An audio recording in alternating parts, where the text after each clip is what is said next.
నమస్తే, నేను మీ Revanth Chalamala. So digital media ఇప్పుడు ప్రపంచం మొత్తాన్ని వెళ్తుంది. డిజిటల్ మీడియాలో మన ప్రజెన్స్ లేకపోతే మనం నోవేర్ అన్నట్టుగానే పరిస్థితి ఉంది. ఆధార్ కార్డు ఉన్నా లేకపోయినా నడుస్తుంది, కానీ ఒక వ్యాపారస్తుడికి డిజిటల్ మీడియా ప్రజెన్స్ లేకపోతే కన్సిడర్ హీజ్ నోవేర్. అది పర్టికులర్గా రియల్ ఎస్టేట్ లాంటి వాటికైతే అది ఇంకెంతో అవసరం పడుతుంది. గతంలో కొన్ని కోట్ల రూపాయలు అడ్వర్టైజ్మెంట్స్ మీద ఖర్చు పెట్టింది కూడా రియల్ ఎస్టేటే. వాళ్ళకు వచ్చేటువంటి మనీలో మెజారిటీ ఆఫ్ ద మనీని మళ్ళీ వాళ్ళు పెట్టుబడి రూపంలో పెట్టేది పర్టికులర్గా అడ్వర్టైజింగ్ మీదనే. ఇప్పుడు అడ్వర్టైజింగ్ పద్ధతులు మారాయి, సోషల్ మీడియా ప్రెజెన్స్ మారింది, ప్రజలు కూడా మనల్ని చూసేటువంటి విధానం మారింది. సో వీటన్నిటికీ డిజిటల్ మీడియా వైపు నుంచి ఎటువంటి సమాధానం మనకు దొరుకుతుందో ఒక్కసారి మనం చూద్దాం. ఈరోజు మనతో వీటన్నిటి గురించి మాట్లాడటానికి రజనీకాంత్ గారు, చైర్మన్ ఆఫ్ సోషల్ పోస్ట్, మన దగ్గరకు వచ్చారు. He is a great social media strategist.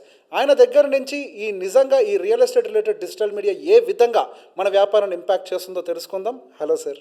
Hello Revanth గారు. సార్, ఇప్పుడు మీకు తెలిసింది అసలు రియల్ ఎస్టేట్ అని అంటేనే మార్కెటింగ్లో డబ్బుల్ని పోస్తారని చెప్పొచ్చు, పంపించేస్తూనే ఉంటారు. ఒక్కసారి సీజన్ మొదలైంది, వాళ్ళకి మార్కెట్ పికప్ అవుతుంది అని అనిపించింది అని అంటే కనీసం ఎక్కడ కూడా హోర్డింగ్స్ దొరకవు, స్లాట్స్ దొరకవు, పేపర్లో స్లాట్స్ ఉండవు, మొత్తం ఫిల్ చేసేస్తూ ఉంటారు. అది గతంలో ఆ ట్రెడిషనల్ మెథడ్ అనేది బాగానే పనిచేసింది. కానీ ఇప్పుడు మనకి మార్కెట్లో డిజిటల్ మీడియా ప్రజెన్స్ అనేది కంపారిటివ్లీ ఓవర్లాప్ చేస్తోంది ఈ ట్రెడిషనల్ మీడియాని. అటు టీవీ ఛానల్స్ ఇచ్చేటువంటి అడ్వర్టైజ్మెంట్స్ లేదా ఆటో వెనకాల మొన్నటి వరకు కూడా జరిగాయి, చాలామంది మొన్నటి వరకు కూడా చేశారు. కానీ ఇప్పుడు ఈ డిజిటల్ మీడియా ఈ రియల్ ఎస్టేట్ మీద ఎటువంటి ఇంపాక్ట్ని క్రియేట్ చేసే అవకాశాలు ఉన్నాయి? వీళ్ళు ఏ పనులు చేయాలి చెప్పండి. సో బేసిక్గా రేవంత్ గారు, ఒకప్పుడు ఉన్న అవకాశాలు ఏంటి? నేను ఒక వెంచర్ వేసాను, ఓపెన్ ప్లాటింగ్, ఒక అపార్ట్మెంట్ కట్టాను, ఒక విల్లా కట్టాను అని అంటే లాంచింగ్ డే నుంచి ఫుల్ పేజ్ పేపర్ యాడ్లు పడేది. ఒక పేపర్ ఓపెన్ చేస్తే ఫుల్ పేజ్ ఎక్కడ చూసినా అదే కనబడేది. అందులో ఏముంటుంది, ఎంతసేపు నాదొక ప్రాజెక్ట్ ఉంది అని ఒక బ్రాండ్, దాని బేసిక్ స్పెసిఫికేషన్స్ ఉంటాయి. సో తర్వాత టీవీలలో యాడ్స్ కానివ్వండి, చిన్న చిన్న క్లిప్ యాడ్స్ కానివ్వండి, బంపర్ యాడ్స్ కానీ నడిచేది. ఇప్పుడు ఏమైపోతుందంటే రోజువారీగా చూస్తే ఇవాళ ఎవరు కూడా మన కస్టమర్స్ అనేవాళ్ళు ఇవాళ ఎంతసేపు వాళ్ళు టీవీలలో టైం స్పెండ్ చేస్తున్నారు, ఎంతసేపు వాళ్ళు పేపర్ల మీద టైం స్పెండ్ చేస్తున్నారు అన్నది మనం ఇంట్రోస్పెక్ట్ చేసుకోవాలి. ఇప్పుడు ఎక్కువ మంది ఏంటంటే అందరూ ఎక్కువసేపు టైం గడుపుతుంది మొబైల్ ఫోన్స్లోనే. ఇవాళ మీరు ఇంటికా నుంచి బయలుదేరి ఈ స్టూడియోకి వచ్చేంత వరకు రైట్, మీకు ఒక నిమిషం టైం దొరికినా కానీ మీరు చూసేది ఫోనే. ఇవాళ ఒక ఎంప్లాయీ ఇంట్లో నుంచి బయలుదేరి మెట్రో ఎక్కి ఆఫీస్కి హైటెక్ సిటీకి వెళ్ళే లోపు ఆ మెట్రోలో 20 నిమిషాలు కూర్చుంటే 20 నిమిషాలు వాళ్ళు చూసేది ఫోనే. అంతే కదా. ఇవాళ ఒక నలుగురు ఫ్రెండ్స్ వెళ్ళి రెస్టారెంట్లో కూర్చొని ఇవాళ మాట్లాడుకునే రోజులు పోయాయండి. నలుగురు ఫ్రెండ్స్ రెస్టారెంట్లో కూర్చొని వాళ్ళు చేస్తుంది మళ్ళీ ఫోనే. అంతే కదా. ఇవాళ ఒక ఇంట్లో భార్యాభర్తలు డైనింగ్ టేబుల్ మీద కూర్చొని తినుకుంటూ ఒకప్పుడు సీరియల్ చూసే రోజుల్లోంచి ఇవాళ ఆ ఇద్దరు భార్యాభర్తలు కూడా ఆడ కూర్చొని చేస్తుంది ఫోనే. ఆ ఇంట్లో ఉన్న ఇద్దరు పిల్లలు చేస్తుంది ఫోనే. సో ఏ రకంగా చూసినా ఇలా మన జీవితంలో ఫోన్ అన్నది మన జీవితంలో అంతర్భాగం అయిపోయింది అంటుంటారు. ఫోను మన చేతిలో ఉన్నట్టు కాదు, మన చేతికి మొలిసినట్టుగా ఉందని. అంతే కదా. మన మనిషికి 2 చేతులు ఎలానో ఇలా మన 3వ చేతి ఇలా ఫోన్ అని చెప్పి మనం అనుకోవచ్చు, రైట్. ఆ చేతిలో ఫోన్ లేకపోతే ఆ చేతికి బరువు ఫీల్ కావట్లేదు. కాబట్టి అలా ఏందనంటే కాలం మారిన కొద్దీ టెక్నాలజీ మారింది, టెక్నాలజీ మారిన కొద్దీ ప్రమోషన్స్ మార్చుకోవాలి. నేను ఒకప్పుడు పేపర్లో ఫుల్ పేజ్ యాడ్ వేసాను, నేను ఒకప్పుడు టీవీలో ఫుల్ పేజ్ యాడ్ వేసాను, నేను టీవీలో 30 మినిట్స్ స్లాట్ తీసుకొని నేను బాగా చెప్పాను, ఒక టీవీ షోలో పెద్దగా నా పేరు బ్రాండింగ్ చేశాను అంటే కుదరదు. అది అవుట్డేటెడ్. ఇవాళ దానికి అసలు స్పేసే లేదు. ఎందుకు అని అంటే ఇవాళ ఒక హోర్డింగ్ పెట్టాము, ఎంతమంది చూసారో చెప్పగలుగుతారా? ఆడ వ్యూయర్షిప్ కనబడుతుందా? ఎన్ని లైక్స్ వచ్చాయి, ఎంతమంది ఎంగేజ్ అయ్యారో చెప్పగలుగుతారా? ఒక పెద్ద ప్లేస్లో మంచి హోర్డింగ్ ఉందండి, but we don't know the engagement. What is analytics behind it. రియల్గా ఎంతసేపు చూశాడు, దాన్ని కనెక్ట్ అయ్యాడా లేదా లేదు. But whereas in digital, వేరాజ్ in the social media you have everything to measure. ఇవాళ ఎంతసేపు చూశాడు, ఎంత ఎంగేజ్ అయ్యాడు, ఎన్ని లైక్లు వచ్చాయి, ఎన్ని కామెంట్స్ వచ్చాయి అన్నది we can able to measure. So కాబట్టి ఇలా మనం ఆలోచించాల్సింది ఏంటి అని అంటే మనం కాలం మారింది కాబట్టి మన ప్రమోషన్స్ యొక్క అప్రోచ్ మార్చుకోవాలి, మన మార్కెటింగ్ యొక్క అప్రోచ్ మార్చుకోవాలి. ఇవాళ డిజిటల్ మార్కెటింగ్ యుగం నడుస్తుంది. డిజిటల్ మార్కెటింగ్లో నేను పెద్ద క్వాలిటీ అపార్ట్మెంట్ కట్టాను, విల్లా కట్టాను, నేను పెద్ద ఓపెన్ ప్లాట్ వెంచర్ వేసానని గొప్పలు చెప్పుకోవడం కాదు. ఇవాళ నువ్వు రిలవెంట్గా సోషల్ మీడియాలో మార్కెట్ చేసుకుంటున్నావా లేదా, నీ కాంపిటీటర్స్ కంటే నువ్వు ముందున్నావా లేదా అన్నది చాలా ముఖ్యమండి. సో ట్రెడిషనల్ మెథడ్ ఆఫ్ మార్కెటింగ్లో మనకి ఏజెంట్స్ అనేది బై డిఫాల్ట్గా ఉన్నటువంటి ఒక ప్రక్రియ రియల్ ఎస్టేట్లో. ఏజెంట్స్ ఎందుకు ఉన్నారు? వాళ్ళకి ఒక హ్యూమన్ టచ్ ఉంటుంది. క్లయింట్ దగ్గరికి వెళ్ళి ప్రతిదీ డీటెయిల్గా ఎక్స్ప్లెయిన్ చేయగలరు, ఓపిక్గా వాళ్ళని గైడ్ చేయగలరు. సో ఈ ఏజెంట్స్ వ్యవస్థ అనేది బాగానే ఎస్టాబ్లిష్ అయింది. ఇప్పుడు ఈ డిజిటల్ మీడియా వచ్చి ఆ ఏజెంట్స్ని రీప్లేస్ చేయగలుగుతుందా? సో బేసిక్గా రియల్ ఎస్టేట్ ప్రోడక్ట్ సెల్లింగ్ విషయానికి వస్తే ట్రెడిషనల్గా లాస్ట్ 15 ఇయర్స్గా సక్సెస్ఫుల్ మోడల్ ఏంటంటే ఏజెంట్స్ను హైర్ చేసుకోవడం, ఛానల్ పార్ట్నర్లను హైర్ చేసుకోవడం, వాళ్ళ ద్వారా ప్రోడక్ట్ని మీరు అన్నట్టు ఎండ్ కన్జ్యూమర్కి పంపించడం, వాళ్ళకున్న హ్యూమన్ కనెక్షన్స్ని వాడుకొని సేల్స్ని కన్వర్ట్ చేయడం. This is the best practice, proven practice. ఇన్ని రోజులు this is the best practice, proven practice. Even ఇప్పుడు కూడా అదే బెస్ట్ ప్రాక్టీస్, నేను కాదనట్లేదు. దానికి ఒక మార్కెటింగ్ లోపల కొత్తగా యాడ్ అయినటువంటి ఎలిమెంట్ ఏంటంటే డిజిటల్ మార్కెటింగ్. ఎందుకు డిజిటల్ మార్కెటింగ్ చేసుకోవాలి ఒక వెంచర్ వాళ్ళు, ఒక అపార్ట్మెంట్ వాళ్ళు, ఒక విల్లా వాళ్ళు అని అంటే బేసిక్గా ఇవాళ డిజిటల్ మార్కెటింగ్ ఏం చేస్తుంది? ఒక ఓపెన్ ప్లాట్ ఉంటే, ఒక వెంచర్ ఉంటే దాన్ని నైస్గా వీడియో ప్రజెంట్ చేసి అక్కడ ఆ లొకేషన్ యొక్క అడ్వాంటేజెస్ ఏంటి, చుట్టూ ఏం డెవలప్మెంట్స్ వచ్చాయి, అక్కడ ఇన్వెస్ట్ చేస్తే వాళ్ళు పెట్టిన పెట్టుబడికి ఎన్ని రోజులలో లాభాలు వస్తాయి, చుట్టూ ఉన్న డెవలప్మెంట్స్ ఏంటి, యాక్సెసిబిలిటీ ఏంటి అనేటువంటి అంశాలపై మనం ఒక వీడియో నరేటివ్ను తయారు చేసి సోషల్ మీడియాలో మార్కెట్ చేస్తున్నాం. రైట్? మార్కెట్ చేయడం వల్ల ఏమవుతుందంటే మన ప్రోడక్ట్, మన బ్రాండ్ అనేది ఒక ఎండ్ కన్జ్యూమర్కి త్వరగా వెళ్తుంది. రైట్? ఒక సేల్స్ ఏజెంట్ ఉన్నాడు. సేల్స్ ఏజెంట్కి ఎంతమంది పరిచయం ఉంటారు? అంటే సేల్స్ ఏజెంట్కి ఛానల్ పార్ట్నర్కి ఒక 100 మంది నెట్వర్క్ ఉంటుంది, అంతే కదా. ఎంతసేపు ఈ ప్రోడక్ట్ని ఆ 100 మందిలోనే తిప్పుతూ ఉంటాడు. రైట్? 100 మందిలో తిప్పుతూ ఉన్నప్పుడు ఏమవుతుందనంటే ఆ సేల్స్ ఏజెంట్ వెళ్ళి ఆ 100 మందిని కలిసే లోపు డిజిటల్ మార్కెటింగ్ ద్వారా మన బ్రాండు, మన ప్రోడక్టు కనుక ఆ కన్జ్యూమర్కి వెళ్ళగలిగితే, రైట్, ఆ కన్జ్యూమర్కి, ఆ బయ్యర్కి ఈ ప్రోడక్ట్ మీద అవేర్నెస్ పెరిగిందనుకోండి, ఆటోమేటిక్గా ఏమవుతుంది, ఈ గ్రౌండ్ ఏజెంట్కి కూడా హెల్ప్ అవుతుంది కదా, బ్రాండ్ బిల్డింగ్కి పనికొస్తుంది. అంటే ఒక గ్రౌండ్ ఏజెంట్ ఛానల్ పార్ట్నర్ వెళ్ళి బయ్యర్తో కూర్చొని మాట్లాడే సందర్భంలో బయ్యర్ ఏం చెప్పాలి తెలుసా? అరే మీ ప్రోడక్ట్ నేను డిజిటల్లో చూశాను, మీ యూట్యూబ్లో వీడియో చూశాను, నాకు ఈ ప్రాజెక్ట్ మీద అవగాహన ఉంది అనే నోటితోటి డిస్కషన్ స్టార్ట్ అయితే ఈ సేల్స్ పర్సన్కి హెల్ప్ అవుతుందా కాదా? ఈజీ అవుతుంది. అదే బయ్యరు నాకు తెలియదండి, మీరు ఎవరండి, మీ వెంచర్ ఏందండి, మీరు ఎప్పుడు చూడలేదండి, మాకు ఎప్పుడు కనబడలేదండి, మాకు ఎప్పుడు గాయనే కనబడతాయండి, గీనే కనబడతాయండి అన్నారు అనుకోండి, అప్పుడు ఈ సేల్స్ పర్సన్ పరిస్థితి ఏంది? డిమోటివేట్ కావాల్సి. కాబట్టి మనం ఇలా అర్థం చేసుకోవాల్సింది, ఈ డిజిటల్ మార్కెటింగ్ అనే లేయర్ ఏదైతే ఉందో సేల్స్ పర్సన్కి అడిషనల్గా యాడ్ అయ్యేటువంటి వాల్యూ యాడెడ్ సర్వీస్. సో ఈ ప్రకారంగా మనం ఆలోచించినప్పుడు మనకు గ్రౌండ్లో ఏజెంటు ఉండాలి, డిజిటల్ మార్కెటింగ్ ఉండాలి. డిజిటల్ మార్కెటింగ్ అనేది ప్రోడక్ట్ యొక్క ఫీచర్ని, నేచర్ని, దాని యొక్క రిటర్న్ ఆఫ్ ఇన్వెస్ట్మెంట్ని ఎక్కువ మందికి ఎక్కువ మోతాదులో తీసుకెళ్ళడానికి ఇది యూజ్ అవుతుంది. యూజ్ అయ్యి అక్కడి నుంచి ఒక ఎంక్వైరీ జనరేట్ అవుతుంది. అంటే ఈ వెంచర్ గురించి, ఈ ప్రాజెక్ట్ గురించి ఒక ఎంక్వైరీ జనరేట్ అవుతుంది. ఈ ఎంక్వైరీ జనరేట్ అయినాక మళ్ళీ అదే యూట్యూబ్, ఫేస్బుక్లో ఉన్న వాళ్ళు క్లోజ్ చేయరు దాన్ని. ఈ ఎంక్వైరీ ఎవరు హ్యాండిల్ చేయాలి? మళ్ళీ సేల్స్ టీమే హ్యాండిల్ చేయాలి. మళ్ళీ సేల్స్ టీమ్ ఆ ఎంక్వైరీని పట్టుకొని వాళ్ళని కలవాలి, వాళ్ళని పిలిపియాలి, వాళ్ళని సైట్ విజిట్ తీసుకెళ్ళాలి, వాళ్ళు మళ్ళీ ఫిజికల్గా ఉండి మొత్తం ఎక్స్ప్లెయిన్ చేయాలి. చేసిన తర్వాతనే వాళ్ళు కన్విన్స్ అయినాకనే వాళ్ళు కొనుక్కుంటారు.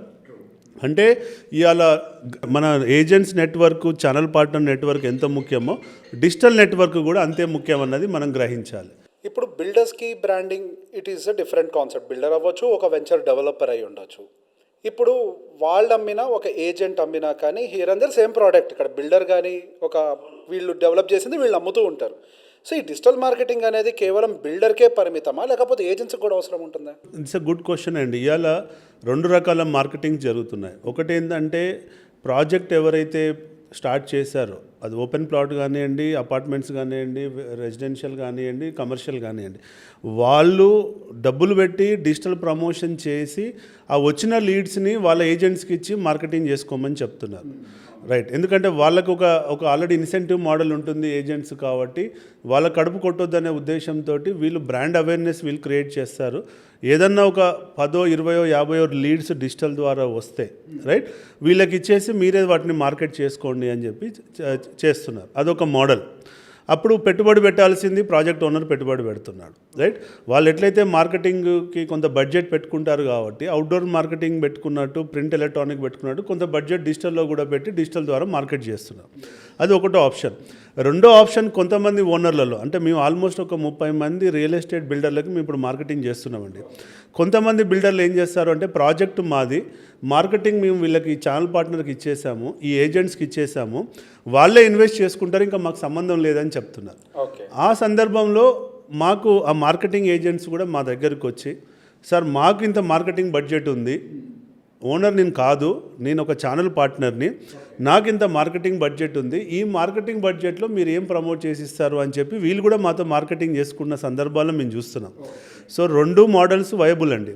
అయితే ఓనరే ఇన్వెస్ట్ చేసి మార్కెటింగ్ చేసి వీళ్ళకి హెల్ప్ చేయొచ్చు, లేదు అంటే ఓనర్ ఇంట్రెస్ట్ చూపిన సందర్భంలో ఏజెంట్స్, ఛానల్ పార్ట్నర్స్ కూడా మా దగ్గరికి వచ్చి మార్కెటింగ్ చేసుకోవచ్చు. Okay, I understand. ఈ 2 మెథడ్స్లో ఎంక్వైరీ ఎవరికి వెళ్తుంది?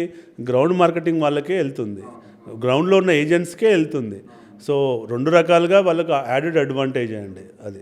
ఇప్పుడు ఏజెంట్స్ పాయింట్లో ఒకసారి మాట్లాడితే, వాళ్ళు ఒక్క ప్రాజెక్ట్ అనే కాదు, మల్టిపుల్ ప్రాజెక్ట్స్ని సేల్ చేస్తూ ఉంటారు. డిఫరెంట్ కంపెనీస్ నుంచి వాళ్ళ సేల్స్ అని జరుగుతూ ఉంటాయి. ఇప్పుడు ఒక ఇండివిజువల్ ఏజెంట్కి ఒక బ్రాండింగ్ అనేది బిల్డ్ అయితే, ప్రాజెక్ట్ ఒక కంపెనీ వస్తుంది వాళ్ళ పోర్ట్ఫోలియోలోకి, ఒక కంపెనీ బయటికి పోవచ్చు కాక. ఒక రకంగా చెప్పాలంటే ఇప్పుడు వాళ్ళు చెప్పే మాట అంటే, వీఆర్ వెల్త్ క్రియేటర్స్ అని ఒక పేరు పెట్టుకున్నారు. సో ఇప్పుడు వరకు నేను ఈ డిజిటల్ మార్కెటింగ్లో ఏజెంట్స్ వాళ్ళని ప్రమోట్ చేసుకోవడం పెద్దగా చూడలేదు. నాకు అనిపించేది ఏంటంటే, నిజంగా బిల్డర్స్ కంటే వీళ్ళకి ఎక్కువ అవసరం పడుతుంది అని చెప్పేసి. వీళ్ళు ఏ విధంగా ఒక ఏజెంట్ వాళ్ళ యొక్క పోర్ట్ఫోలియోని డిజిటల్గా ఎలా బిల్డ్ చేసుకోవాలి? అంటే ఇక్కడ 2 రకాలండి. ఒకటేమో ప్రాజెక్ట్ బ్రాండింగ్ మీద ప్రమోట్ చేస్తే ఆటోమేటిక్గా ప్రాజెక్టుకి బ్రాండింగ్ ఉంటుంది. అంటే బేసికల్గా రియల్ ఎస్టేట్లో 3 లెవెల్స్ ఆఫ్ బ్రాండింగ్స్ అండి. ఒకటి కంపెనీ బ్రాండింగ్, ఓకే, అంటే ఒక మై హోమ్ ఉంది, ఒక రాజ్ పుష్ప ఉంది, రైట్, ఒక ల్యాన్సమ్ ఉంది, రైట్, ఒక వాసవి ఉంది. ఇదేంటంటే కంపెనీ లెవెల్ బ్రాండింగ్. అంటే ఆ కంపెనీ వాళ్ళకి బ్రాండింగ్ కోసం మా దగ్గరికి వస్తున్నారు, వాళ్ళకి మేము కంటెంట్ తయారు చేసి వాళ్ళ బ్రాండింగ్ని వాటిని ప్రమోట్ చేస్తున్నాం. వాళ్ళు ఎక్కువ లీడ్స్ మీద ఫోకస్ చేయట్లేదు, వాళ్ళ యొక్క బ్రాండ్ మార్కెట్లో ఉండాలనే ఉద్దేశంలో వాళ్ళు మా దగ్గరకు విజిబిలిటీ కోసం వస్తున్నారు, వాళ్ళ ప్రోడక్ట్ అవేర్నెస్ని పెంచుకోవడం కోసం వస్తున్నారు. ఇది కంపెనీ లెవెల్ బ్రాండింగ్ అండి. రెండో బ్రాండింగ్ ఏంటి? Project level branding. అంటే ఒక కంపెనీ కింద మల్టిపుల్ ప్రాజెక్ట్స్ ఉంటాయి, రైట్? వాళ్ళు ఒక్కొక్క ప్రాజెక్ట్కి ఒక్కొక్క పేరు పెట్టుకుంటారు, రైట్? ఒక్కొక్క వెంచర్కి ఒక్కొక్క పేరు పెట్టుకుంటారు. So project branding is different. అప్పుడు ఆ ప్రాజెక్ట్ నేమ్ అన్నది ప్రజల్లో నానాలి, రైట్? ఎవరు చూసినా మాకు తెలుసండి ఆ ప్రాజెక్టు, అవునండి అది మాకు తెలుసండి, వాసవి ఆనంద నిలయమా మాకు తెలుసండి అని అంటారు. ఆనంద నిలయము అనే వర్డ్ తెలవాలి, వాసవి తెలుసు, కానీ వాసవి వాళ్ళ దగ్గర 10 ప్రాజెక్ట్స్ ఉంటే అందులో ఆనంద నిలయం ఎల్బీ నగర్లో ఉందన్నది వీళ్ళకి తెలియాలి. తెలిస్తే project level branding is second, అది ఇంపార్టెంట్. థర్డ్ లెవెల్ ఏంటి? దాన్ని మార్కెట్ చేసేటువంటి ఛానల్ పార్ట్నర్ల బ్రాండింగ్. సో మార్కెట్ చేసే ఛానల్ పార్ట్నర్ బ్రాండింగ్ ఏం చేసుకుంటాడు? ఛానల్ పార్ట్నర్ దగ్గర మీరన్నట్టు, ఏజెంట్ దగ్గర మీరన్నట్టు మల్టిపుల్ ప్రాజెక్ట్స్ ఉంటాయి. మల్టిపుల్ ప్రాజెక్ట్స్ ఉన్నప్పుడు ఇండివిజువల్ ఏజెంట్ బ్రాండింగ్ కూడా ఇంపార్టెంట్. ఎలా చేస్తాడు? ఆయన వచ్చి డిజిటల్ లోపల మీరు ఇక్కడ ఈ నాగార్జున సాగర్ హైవేకి ఇన్వెస్ట్ చేస్తే ఏంటి లాభం, రైట్, బాంబే హైవేకి ఇన్వెస్ట్ చేస్తే ఏంటి లాభం అనేటువంటి అవేర్నెస్ కంటెంట్ చెప్పుకుంటూ ఆ ఏజెంట్ అనే అతను తనకంటూ ఒక బ్రాండ్ని బిల్డ్ చేసుకుంటాడు. తనకంటూ ఒక బ్రాండ్ను బిల్డ్ చేసుకోవడం, రెసిడెన్షియల్ కొనాలి, మీ బడ్జెట్ 1 crore అయితే మీకు ఇక్కడ ఆప్షన్స్ ఉన్నాయని చెప్తాడు. కమర్షియల్ కొనాలి, మీది 10 కోట్ల బడ్జెట్ అయితే ఇక్కడ ఆప్షన్స్ ఉన్నాయని చెప్తాడు. ఇలా చెప్పడం వల్ల ఆ ఏజెంట్ మీద, ఆ ఛానల్ పార్ట్నర్ మీద బయర్స్లో ఒక నమ్మకం పెరుగుతుంది, ఒక ట్రస్ట్ బిల్డ్ అవుతుంది. అప్పుడు ఆ ఏజెంట్ని అప్రోచ్ అయినప్పుడు అప్పుడు ఏజెంట్, ఆ ఛానల్ పార్ట్నరు ఆయన దగ్గర ఏ ప్రాజెక్ట్స్ ఉన్నాయనేది అడ్వైజ్ చేయడానికి అవకాశం ఉంటుంది కదా. కాబట్టి రియల్ ఎస్టేట్లో 3 levels of branding is very very important అండి. ఒకటి కంపెనీ లెవెల్ బ్రాండింగ్ కావాలి, ప్రాజెక్ట్ లెవెల్ బ్రాండింగ్ కావాలి, 3 sales agent level, channel partner level branding కూడా కావాలి. సో ఇది 3 ఉంటేనే ఒక ప్రాజెక్టు త్వరగా అమ్ముడుపోతుంది, రైట్? ఒక ప్రాజెక్ట్ వాళ్ళు ఒక ప్రాజెక్ట్ వాళ్ళు 100 మంది ఏజెంట్స్ని హైర్ చేశారు. ఆ 100 మందిలో ఒకరికి కూడా ప్రజెన్స్ లేదు డిజిటల్లో, ఒకరికి కూడా జనాలలో ట్రస్ట్ లేదనుకోండి, టేక్స్ టైం కదా, సేల్స్ సైకిల్ టేక్స్ టైం. అదే ఒక ఏజెంట్, ఒక 100లో 10 మంది ఏజెంట్స్ డిజిటల్గా యాక్టివ్గా ఉన్నారనుకోండి, వాళ్ళు వచ్చి మాలాంటి ఛానల్స్లలో ఎక్కువ ప్రమోట్ చేసుకుంటున్నారు అనుకోండి, వాళ్ళు చెప్పే స్టోరీని బయర్స్ నమ్ముతారు కాబట్టి ఇవాళ అందరికీ బ్రాండింగ్ కావాలి. మా దగ్గర టాప్ లెవెల్ కార్పొరేట్స్ ఉన్నాయి, తర్వాత ప్రాజెక్ట్ ఓరియంటెడ్ ప్రమోషన్ చేసుకునే వాళ్ళు ఉన్నారు, ఇండివిజువల్గా ఒక 30 మంది దాకా ఇండివిజువల్ ఛానల్ పార్ట్నర్లు, ఏజెంట్స్ కూడా మా దగ్గర వచ్చి ఇండివిజువల్గా మా సోషల్ పోస్ట్ రియల్ ఎస్టేట్లో కంటిన్యూస్గా వీడియో బ్రాండింగ్ చేసుకునే వాళ్ళు ఉన్నారండి. ఎస్ ఇప్పుడు ఒక ఇండివిజువల్ ఈ రియల్ ఎస్టేట్ ప్రొఫెషన్లో ఎదగాలి అని అంటే దట్ ఈస్ మచ్ నీడెడ్. ఈ ఫేస్బుక్ అండ్ ఇన్స్టాగ్రామ్లో చూసేటప్పుడు నేను చూశాను, సింపుల్గా వెళ్తారు, ఒక 1 minute ఆ ఫ్లాట్కి సంబంధించి కానీ ఒక ఎక్స్ప్లెనేషన్ వీడియో క్రియేట్ చేస్తారు. విత్ ఇన్ నో టైం వాళ్ళకి కాల్స్ రావడం అనేది మొదలు పెట్టేస్తుంది. అంటే ఒక్కసారి ఆడియన్స్ని బిల్డ్ చేసి మన దగ్గర పెట్టుకుంటే మీ దగ్గర ప్రాజెక్ట్ రావడమే లేదు, అంతే. You can just push it into the market. Yes so ఎందుకంటే అండి, ఒక హ్యాండిల్ రియల్ ఎస్టేట్ మీద నడిపామనుకోండి, అందులో కంటెంట్ వేసామనుకోండి, దానికి వచ్చే ఫాలోవర్స్ ఎవరుంటారు? ఎవరైతే రియల్ ఎస్టేట్ని క్లోజ్గా ఫాలో అవుతున్నారో, ఎవరైతే రియల్ ఎస్టేట్లో ఇన్వెస్ట్ చేస్తున్నారో వాళ్ళే వస్తారు కదా. ఒక ఎంటర్టైన్మెంట్ ఛానల్ నేచర్ వేరుంటుంది, ఒక పొలిటికల్ ఛానల్ నేచర్ వేరుంటుంది. అక్కడ ఒక పొలిటికల్ ఛానల్లో 1 million ఫాలోవర్స్ ఉండొచ్చు, ఒక ఎంటర్టైన్మెంట్ ఛానల్లో 5 million ఫాలోవర్స్ ఉండొచ్చు. కానీ అలా ఎంతమంది రియల్ ఎస్టేట్ వాళ్ళు ఉంటారు తెలియదు. రియల్ ఎస్టేట్ మీద ఇన్వెస్ట్ చేసే వాళ్ళు దాన్ని ఫాలో అయ్యి ఉంటారా? లేదు. బేసికల్గా ఒక ఛానల్కి కంటెంట్ నేచర్ను బట్టి సబ్స్క్రైబర్లు వస్తారండి, రైట్? ఎట్లయితే అక్కడ బెల్లం ఉంటే ఈగలు వాళ్తాయి అన్నట్టు ఉంటుందో, దాన్ని బట్టి ఇక్కడ ఏంటంటే రియల్ ఎస్టేట్ కంటెంట్ వేసుకుంటూ వెళ్తే ఆ ఛానల్లో ఆటోమేటిక్గా దానికి వచ్చే వాళ్ళు కూడా రియల్ ఎస్టేట్ ఫాలోవర్సే ఉంటారు. కాబట్టి ఏమవుతుందంటే ఈ వెంచర్ అయిపోగానే నెక్స్ట్ వెంచర్ది మనం మళ్ళీ అదే ఛానల్లో పబ్లిసిటీ స్టార్ట్ చేస్తే ఆల్రెడీ అక్కడ కమ్యూనిటీ బిల్డ్ అయి ఉంది కాబట్టి, అక్కడ ఆల్రెడీ బయర్స్ రెడీగా ఉన్నారు కాబట్టి వాళ్ళకి నోటిఫికేషన్స్ వెళ్ళడం, వాళ్ళు త్వరగా రియాక్ట్ కావడం, త్వరగా వాళ్ళకి సేల్స్కి అయ్యేటువంటి అవకాశాలు రోజు రోజు పెరుగుతున్నాయి. కాబట్టి అలా మన కంటెంట్ని తీసుకెళ్ళి మిక్స్డ్ ఛానల్స్లలో వేయడం అన్నది వేస్ట్ అండి. అది అవుట్డేటెడ్ ప్రాసెస్. చాలామంది తెలియక ఈ ఛానల్లో 5 million ఫాలోవర్స్ ఉన్నారు, ఈ ఛానల్లో 1 million ఫాలోవర్స్ ఉన్నారు, నా వీడియో అక్కడ పెట్టేస్తే రేపు నేను 5 ఎకరాలు అమ్ముకోవచ్చు, 10 విల్లాలు అమ్ముకోవచ్చు, 50 ఫ్లాట్స్ అమ్ముకోవచ్చు అనుకుంటున్నారు. అది రాంగ్ కాన్సెప్ట్. ఎందుకంటే అక్కడ ఉన్నటువంటి nature of audience are different, నీ టార్గెట్ ఆడియన్స్ ఆర్ డిఫరెంట్. నీ టార్గెట్ ఆడియన్స్ ఎవరు, రైట్? నీ టార్గెట్ ఆడియన్స్ ఎక్కడ దొరుకుతారు? ఒక రియల్ ఎస్టేట్ నేచర్ ఉన్న ఛానల్లోనే దొరుకుతారు. అందుకే మేము రియల్ ఎస్టేట్ రంగానికి సోషల్ పోస్ట్ రియల్ ఎస్టేట్ అని ఒక ఛానల్ సపరేట్గా పెట్టాం.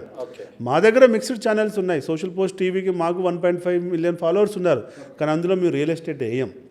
వేస్తే లాభం, కస్టమర్ని మోసం చేసిన వాళ్ళం అవుతాం. కాబట్టి మేము రియల్ ఎస్టేట్ ఛానల్లోనే రియల్ ఎస్టేట్ వేస్తాం, ఎందుకంటే అక్కడ వచ్చే వాళ్ళు కూడా అలానే వస్తారు. అవును. ఇప్పుడు మీరు చెప్పింది నిజమే. ఇప్పుడు సహజంగా వాళ్ళు ర్యాండమ్ ఛానల్స్లో వేస్తే అదేదో బస్ మీద ఒక స్టిక్కర్ వేసి చింపేసినట్టుగానే ఉంటుంది. అది ఏది కూడా వాళ్ళకు ఒక అసెట్ బిల్డింగ్ కిందకి మారదు. మేబీ ఆ నెల రోజుల పాటు వచ్చే కాల్స్కి మాత్రమే పరిమితం అయి ఉంటుంది. సో అట్లా కాకుండా ఒక పర్సనల్ ఛానల్ని మెయింటైన్ చేస్తే అది ఒక స్ట్రెంగ్త్ అవుతుంది సేమ్ డొమైన్లో. That's true. ఇప్పుడు ఒక ఇల్లు కొనటం అని అంటే ఒక మనిషి జీవిత కళ.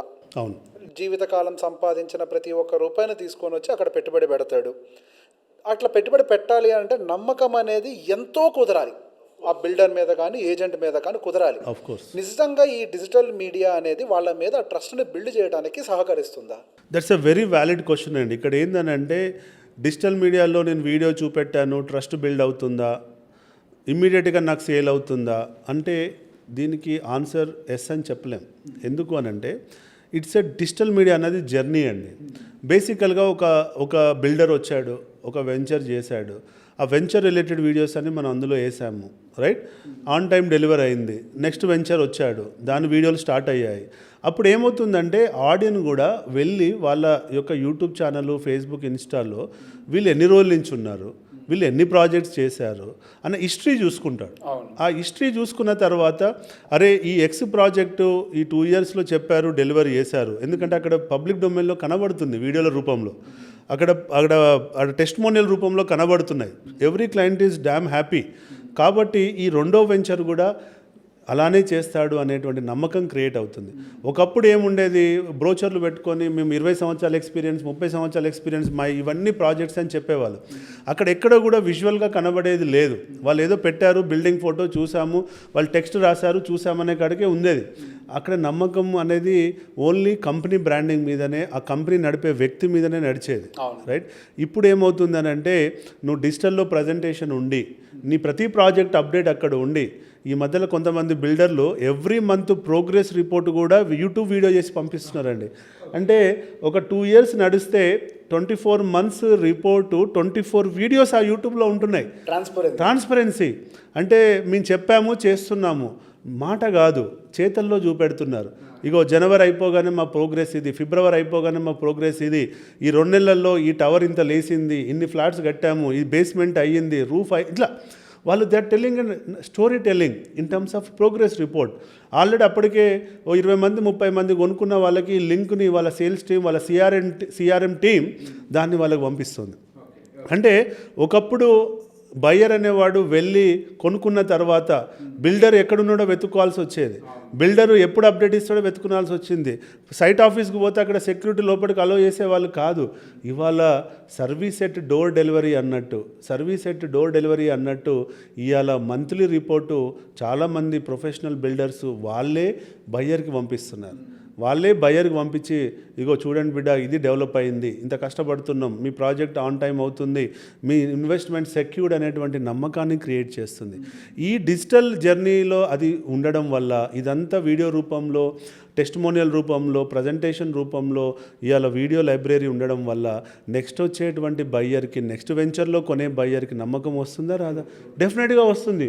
ఎందుకంటే నువ్వు మాటలు చెప్పి తప్పించుకునేటోడి కాదు, నువ్వు చెప్పావు చేసావు ఇక్కడ కనబడుతుంది. ఎక్కడ ఎవిడెన్స్ కనబడుతుంది, ఎక్కడ యూట్యూబ్లో కనబడుతుంది, నీ సోషల్ మీడియా హ్యాండిల్స్లో కనబడుతుంది. నువ్వు ఒకప్పుడు పేపర్ యాడ్ చేసావు, అది పోయింది, ఇప్పుడు వచ్చిన 5 ఏళ్ళ తర్వాత వచ్చే బయ్యర్కి నువ్వు ఆ రోజు చేసిన పేపర్ యాడ్ కనబడుతుందా? కనపడదు. నువ్వు టీవీ యాడ్ వేసావు, 5 ఏళ్ళ తర్వాత వచ్చే బయర్ కనబడుతుందా? కనపడదు. ఇవాళ నీ వెంచర్కి వచ్చాడు, చూశాడు, నీ యూట్యూబ్ని ఫాలో అయ్యాడు, కానీ డ్యూ టు సమ్ రీజన్ కొనుక్కోలేకపోయాడు. బట్ నీకు స్టిల్ వాడు ఫాలోవరే కదా, స్టిల్ ఆ బయర్ ఫాలోవరే కదా. రేపు రెండో వెంచర్ వేసినప్పుడు ఈ వీడియో నోటిఫికేషన్ వాడికి వెళ్తుంది. వెళ్ళడం వల్ల ఆ రోజు కనుక అవకాశం ఉంటే ఆ రోజు నీకు బయ్యర్ కావచ్చు. అంటే ఈరోజు బయ్యర్ కానీ సబ్స్క్రైబర్ రేపు భవిష్యత్తులో బయ్యర్ కావచ్చు. ఈరోజు బయ్యర్ కానీ సబ్స్క్రైబర్ రేపు భవిష్యత్తులో రెఫరల్ కావచ్చు, నీకు ఇంకో రెఫరెన్స్ ఇవ్వచ్చు. కాబట్టి it's all digital journey is interlinked అండి. ఇట్ ఈస్ ఆల్మోస్ట్ లైక్ మనం పబ్లిక్ని మనతో ట్రావెల్ చేయించడానికి ఎలో చేస్తున్నాము. అవును, మనం ఏం చేస్తున్నామో చూపించుకుంటూ అంతే. The travel will build trust will build, transparency will enabled and everybody will be happy. So ఇవాళ మీరు అన్నట్టు ఒక డ్రీమ్ హోమ్ కొనుక్కోవాలి అంటే ఒక ప్యాషన్, అది ఎక్కడ కొనుక్కోవాలి, నా దగ్గర ఉన్న లిమిటెడ్ బడ్జెట్లో ఎక్కడ ఇన్వెస్ట్ చేయాలనే దానికి they do lot of research చేసినప్పుడు ఆ రీసెర్చ్లో నీ ప్రాజెక్టే క్వాలిఫై కావాలి అని అనుకోండి. ఫర్ ఎగ్జాంపుల్ నీ దగ్గర ఉన్న 100 ఏజెంట్స్ని ఆ పర్సన్కి బయ్యర్కి రీచ్ అవుట్ కాలా, బట్ ఆ బయ్యరు తన ప్యాషన్తో ఒక 6 నెలల తర్వాత కొనుక్కోవాలన్న పెట్టుబడితో ఈ 6 నెలల్లో కంటిన్యూస్గా రీసెర్చ్ చేస్తుంటాడు కదా. ఈ కంటిన్యూస్గా రీసెర్చ్ చేసినప్పుడు నీ సోషల్ మీడియాలో నీ ప్రాజెక్ట్ వీడియోలు వాళ్ళకి కనపడలేదు అనుకోండి, వాళ్ళ పాయింట్ ఆఫ్ వ్యూలో వాళ్ళ రీసెర్చ్లో you are not part, your project is not part of their research. So వాళ్ళ వ్యాలిడేషన్లో ఇది లేనప్పుడు నీకు బయ్యర్ ఎలా అవుతాడు? అతను కాడు. కాబట్టి నువ్వు ఏం చేస్తున్నావు ప్రాజెక్టు, ఆ ప్రాజెక్ట్ యొక్క ఫీచర్ ఏంటి, ఆ ఇలా వీడియోలు, రియల్ ఎస్టేట్ వీడియోలు మీరు చూస్తే ఎంత బ్యూటిఫుల్గా ఉంటున్నాయంటే ఎక్కడో యూఎస్లో కూర్చొని యూకేలో కూర్చున్నటువంటి బయ్యర్ కూడా వీడియో చూసి కొనాలా లేదా నిర్ణయించుకునే స్థాయి వచ్చేసింది. ఎందుకంటే ఒకప్పుడు ప్రాజెక్ట్ ఉంది అంటే బ్రోచర్ పంపించేది, పీడిఎఫ్ పంపించేది, దాంట్లో విజువలైజేషన్ లేదు, నరేటివ్ లేదు, స్టోరీ టెల్లింగ్ లేదు. ఇవాళ ఏమవుతుంది, ఇవాళ వెంచర్ల గురించి, అపార్ట్మెంట్లు, కమర్షియల్స్ గురించి బ్యూటిఫుల్ ప్రజెంటేషన్స్ వచ్చాయి. యాంకర్స్ వెళ్తున్నారు, నరేటివ్ చెప్తున్నారు, ఎలా లొకేషన్ ఏంటి, లొకేషన్ అడ్వాంటేజెస్ ఏంటి, యాక్సెసబిలిటీ ఏంటి, ఈ వెంచర్కి ఎంత దూరంలో మెట్రో ఉంది, ఈ వెంచర్కి ఎంత దూరంలో హాస్పిటల్ ఉంది, ఈ వెంచర్కి ఎంత దూరంలో స్కూల్ ఉంది, వాటి స్టాండర్డ్స్ ఏంటి, చుట్టూ ఏం డెవలప్మెంట్స్ వస్తున్నాయి, దానివల్ల దీని అప్రిషియేషన్ ఏం కాబోతుంది, ఇవాళ నువ్వు ₹1,00,00,000 పెట్టి కొంటే 3 సంవత్సరాల తర్వాత ఎంత ఇన్కమ్ వస్తుంది, ఎంత పెరుగుతుంది, ఇవాళ ప్రీ స్టేజ్లో లాంచింగ్ స్టేజ్లో ఉన్నదానికి ఇంత ఇన్వెస్ట్మెంట్ పెడితే రేపు ప్రాజెక్ట్ కంప్లీట్ అయ్యేంత వరకు ఎంత అప్రిషియేషన్ వస్తుంది. ఇదంతా స్టోరీ టెల్లింగ్ అయిపోయిందండి. అంటే ఒక విజువలైజేషన్ చూసిన తర్వాత బయ్యర్ 50% అక్కడే డిసైడ్ అయిపోతున్నాడు. డిసైడ్ అయ్యి నెక్స్ట్ ఎంక్వైరీకి వస్తుంది, ఎంక్వైరీకి లీడ్ వస్తుంది, లీడ్ నుంచి క్లోజర్ అవుతుంది. సో ఇవాళ స్టోరీ టెల్లింగ్ ఎలా వీలవుతుంది, డిజిటల్ మార్కెటింగ్ ద్వారానే వీలవుతుంది కదా అన్నది మనం ఆలోచించాలి. ఇప్పుడు అపార్ట్మెంట్ ఒక బ్రాండ్ ఉంటే, పేరుంటే పెద్ద బ్రాండ్ తోటి సెల్ చేసుకుంటూ వెళ్తారేమో, సో దాంతోపాటుగా ఓనర్కి సంబంధించినటువంటి బ్రాండింగ్ ఏమన్నా అడిషనల్ ఇంపాక్ట్ చూపిస్తుందా సేల్స్ మీద? అంటే ఇదొకటి ఈ మధ్యలో రియల్ ఎస్టేటే కాదండి, జనరల్గా ఏ బ్రాండ్ అయినా కానీ ఒకప్పుడు బ్రాండ్కి బ్రాండ్ ఎండోర్స్మెంట్ చేయడానికి బ్రాండ్ అంబాసిడర్స్ ఉండేది, రైట్? ఏదో సినిమా ఇండస్ట్రీలో ఉన్న సెలబ్రిటీలో వాళ్ళనో వీళ్ళనో పట్టుకొచ్చేసి వాళ్ళ బ్రాండ్ గురించి స్టోరీ టెల్లింగ్ చెప్పేవాళ్ళు. ఈ మధ్యలో ఒక 5 years నుంచి ట్రెండ్ మనం చూస్తున్నాం ఏంటంటే, మేము కూడా అది చూసాము, మేము కూడా ఇంప్లిమెంట్ చేసాము. ఎవరన్నా ఒకవేళ ఒక బ్రాండ్ వెనకాల ఉన్న వ్యక్తి ఎవరైతే ఉంటారో, ఎందుకంటే ఎప్పుడు కానీ ఒక బిజినెస్ ఐడియాతో మార్కెట్లోకి వచ్చినప్పుడు ఆ బిజినెస్ ఐడియా గురించి బెస్ట్ ఎక్స్ప్లెయిన్ చేయగలిగిన వాళ్ళు ఎవరున్నారు అంటే ఆ బిజినెస్ ఐడియాని తీసుకొచ్చిన వాళ్ళే చేయగలుగుతారు. కాబట్టి ఆ బిజినెస్ ఐడియా బిజినెస్ని లాంచ్ చేసిన వాళ్ళే గనక సోషల్ మీడియాలోకి వచ్చి వాళ్ళ బ్రాండ్ గురించి వాళ్ళే గట్టిగా ప్రజెంట్ చేసుకోగలిగితే డెఫినెట్గా బ్రాండ్ రీచ్ 10 times పెరుగుతుంది, బ్రాండ్ క్రెడిబిలిటీ 10 times పెరుగుతుంది. ఇండివిజువల్ బ్రాండింగ్, ఎందుకంటే బ్రాండ్ ఆ కంపెనీ ఓనర్ ఎవరైతే ఉన్నారో, ఆ కంపెనీ ఇన్వెస్టర్ ఎవరైతే ఉన్నారో వాళ్ళు కనుక మీడియాలోకి వచ్చి నా బ్రాండ్ ఇది, దాని స్ట్రెంగ్త్ ఇది, నేను చెప్తున్నా దాని యూఎస్పీస్ ఇది, I will deliver my project on time అని కనుక చెప్పగలిగితే డెఫినెట్గా క్రెడిబిలిటీ పెరుగుతుంది, ట్రాన్స్పరెన్సీ పెరుగుతుంది, రిటర్న్ ఆఫ్ ఇన్వెస్ట్మెంట్ కూడా పెరుగుతుంది. ఎంతసేపు నా కంపెనీ ఇది అని చెప్పి కంపెనీ పేరు మీద ఏదో సెలబ్రిటీలను పట్టుకొచ్చి మార్కెట్ చేయడం ఒక ఎత్తు. అది ఆ 1 year వాళ్ళు సెలబ్రిటీ ఉంటారు, 2nd year పోతారు. కానీ నీ బ్రాండ్కి పర్మనెంట్ ఫేస్ ఎవరండి? నువ్వే కదా. నీ బ్రాండ్ లైఫ్ లాంగ్ ఉండేది నువ్వే. సెలబ్రిటీ వాళ్ళు ఉండొచ్చు, ఉండకపోవచ్చు, రేపు వాళ్ళతో కమర్షియల్స్ వర్కౌట్ కావచ్చు, కాకపోవచ్చు, కానీ నీ ఫేస్కి ఒక బ్రాండ్ క్రియేట్ చేసుకోగలిగితే, నీ కంపెనీ పేరుకి ఒక బ్రాండు, దాని వెనకాల ఉన్న నీ ఫేస్కి ఒక బ్రాండ్ క్రియేట్ చేసుకోగలిగితే నీ యొక్క రీచ్ 10 times పెరుగుతుందండి. ఇప్పుడు ఈ రియల్ ఎస్టేట్లో బ్రాండింగ్ అని అంటే అయితే ఒక పెద్ద కంపెనీకి మాత్రమే పరిమితమైనట్టుగా నాకు అనిపిస్తుంటుంది. ఇప్పుడు మనకి చిన్న స్థాయి బిల్డర్, ఒక 5 floorలు కట్టే బిల్డర్స్ అవ్వచ్చు, ఇట్లా రకరకాల వాళ్ళు చాలామంది ఉంటారు, చిన్న వెంచర్లు, చిన్న బిల్డర్లు. వాళ్ళు బ్రాండింగ్ అనే పర్స్పెక్టివ్ వచ్చేసరికి నాకెందుకు బ్రాండింగ్, నేను నా ఫేస్ తోటే నేను సెల్లింగ్ చేసేయగలుగుతానని చెప్పేసి అంటారు. వాళ్ళు ఒకవేళ ఇనిషియల్ స్టేజ్ నుంచి బ్రాండింగ్ని కనుక చేసుకోకపోతే వాళ్ళు భవిష్యత్తులో ఎదుర్కొనే సమస్యలు ఏంటి? సో బేసికల్గా ఇట్స్ వెరీ వ్యాలిడ్ క్వశ్చన్ అండి. నేను ఇవాళ ఒక 1000 గజాలలో 500 గజాలలో ఒక 10 units కడుతున్నాను, 10 acres నేను 1000 units కడుతున్నాను. బ్రాండింగ్ ఓన్లీ 1000 units కట్టేవాడికే కావాలా, ఈ 10 units కట్టేవాడికి కావాలా అన్నది ఇట్స్ ఎ బిగ్ డిబేట్. బేసికల్గా యాజ్ ఏ డిజిటల్ స్ట్రాటజిస్ట్ నేను చెప్పాలనుకున్నది ఏంటంటే ప్రతి ఒక్కరికి బ్రాండింగ్ కావాలి. ఇవాళ చిన్న గుండు పిన్ను నుంచి మొదలు పెడితే ఒక పెద్ద వెపన్ వరకు కూడా మనకి ఇవాళ కావాలి. ఎందుకనంటే ఇవాళ 10 అపార్ట్మెంట్లు కట్టే అతను కూడా రేపు 10 అపార్ట్మెంట్ల నుంచి రేపు 50 units కట్టవచ్చు, 50 units నుంచి 100 units కట్టవచ్చు. సో వాళ్ళు కూడా ఒక 10 years 20 years రోడ్ మ్యాప్తో దిగుతున్నారు. కాబట్టి ఈరోజు నువ్వు కట్టేటువంటి 500 గజాలు 1000 గజాలలో కట్టేది కూడా నువ్వు డిజిటల్లో చూపెట్టుకోవడం మొదలు పెట్టావు అనుకోండి, రైట్? ఒక 10 years తర్వాత నువ్వు స్కేలప్ అయ్యే టైంకి వచ్చేసరికి నీకు ఎవరన్నా ల్యాండ్ ఇవ్వాలన్నా డెవలప్మెంట్కి, నీ దగ్గర ఎవరన్నా కొనాలి అన్నా వాళ్ళకి హిస్టరీ ఎంత ఉపయోగపడుతుంది. ఇలా చాలామంది క్లయింట్స్ నా దగ్గరకు వచ్చి చెప్తుంటారండి, మాకు 30 years బ్రాండ్ అండి, మాది 25 years బ్రాండ్ అండి. చూస్తే డిజిటల్ మీడియాలో ఒక వీడియో ఉండదు, ఒక డాక్యుమెంటరీ ఫిల్మ్ ఉండదు, ఒక ప్రాజెక్ట్ వీడియోలు ఉండవు. ఇప్పుడు వెళ్ళి ఆ ప్రాజెక్ట్ షూట్ చేద్దాము అని అంటే అది మొత్తం షేప్ అవుట్ అయిపోయి ఉంటుంది. మొత్తం గోడలు ఏదోటి ప్రాబ్లమ్స్ వచ్చి, కలర్లు పోయి, చుట్టూ ఎలక్ట్రికల్ పోల్స్ వచ్చి, వైర్లు వచ్చి ఉంటుంది, రైట్? ఇప్పుడు మళ్ళీ ఫోటోషూట్ చేసే పరిస్థితి లేదు, వీడియో తీసే పరిస్థితి లేదు. ఎందుకంటే నువ్వు కట్టావి ఇచ్చేసావు, వాళ్ళు మెయింటెనెన్స్ వాళ్ళు ఎట్లా చూసుకుంటున్నారు. కాబట్టి ఈ రోజున్న ప్రోడక్ట్ ఈ రోజే నువ్వు ఇండెక్స్ చేసి పెట్టుకుంటే అది 10 units కానీ 50 units కానీ రేపు 5 సంవత్సరాల తర్వాత నువ్వేం చేసావు, నువ్వేం అచీవ్ చేసావు, నీ కంపెనీ ప్రొఫైల్ ఏంది అన్నప్పుడు నీకు ఈ ఇండెక్సే కనబడుతుంది. ఈ ఇండెక్సే నీకు వాళ్ళని మోటివేట్ చేస్తుంది. కాబట్టి ఇవాళ నువ్వు 2 units కట్టు, 200 units కట్టు, 2000 units కట్టు, ప్రతి ఒక్కరికి బ్రాండింగ్ ఈజ్ మస్ట్ అండి. ఇప్పుడు అడ్వర్టైజ్మెంట్స్కి బాగా ఖర్చు పెట్టేది బిల్డర్లే, there is no doubt in that. కాకపోతే మార్కెట్లో స్వింగ్స్ అనేవి చాలా కామన్గా జరుగుతాయి. రియల్ ఎస్టేట్ అనేది it is direct market linked product. అప్పు వెళ్ళటము, పడిపోవటము, కండిషన్స్ని బట్టి మారుతూ ఉంటుంది. ఈ కండిషన్స్కి అనుకూలంగా మార్కెట్ బడ్జెట్స్ కూడా మారుతూ ఉంటాయి. అంటే వాళ్ళు స్పెండ్ చేసేటువంటి బడ్జెట్స్ అడ్వర్టైజ్మెంట్స్ మీద. ఇప్పుడు ఒక టీవీ అడ్వర్టైజ్మెంట్ మీద ఖర్చు పెట్టట్లేదు అని అంటే that we can understand. Season లేనప్పుడు పెడితే మనకు సేల్స్ రావు అనేది. బస్ యాడ్ వరకు that okay, we can understand. Paper ad also we can understand because next day scrap అవుతుంది కాబట్టి.